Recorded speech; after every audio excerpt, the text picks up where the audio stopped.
पश्चिम बंगालात कुशासनातून बाहेर काढण्याचं काम भाजपनं केलं. बंगाल, आसाम, पुदुच्चेरीमध्ये जनतेनं मोदींवर विश्वास दाखवला. घुसखोरी, दहशतवादी कारवायांपासून भारताला वाचवणारा विजय. मुख्यमंत्री फडणवीसांचं भाष्य. पश्चिम बंगालमध्ये भाजप आणि निवडणूक आयोगाची युती. 92 लाख मतं डिलीट करण्यात आली. बंगालमधील भाजपच्या विजयानंतर संजय राऊतांचा आरोप. भाजपच्या ऐतिहासिक विजयानंतर भाजप कार्यकर्त्यांचा जल्लोष. दिल्लीमध्ये भाजप मुख्यालयाबाहेर एकमेकांना पेढे भरवत आनंदोत्सव, तर बंगालमध्ये झालमुरी वाटत जल्लोष साजरा.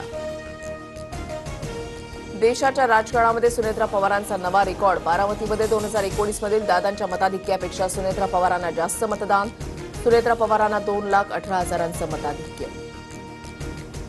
बारामतीकरांनी दादांमुळे माझ्यावर विश्वास ठेवून मतदान केलं. आजचा विजय दादांना आदरांजली. विजयाचा गुलाल उधळू नका.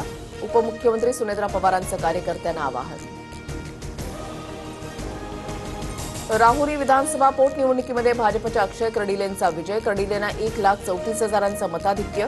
राहुरीमध्ये कार्यकर्त्यांकडून जल्लोष साजरा.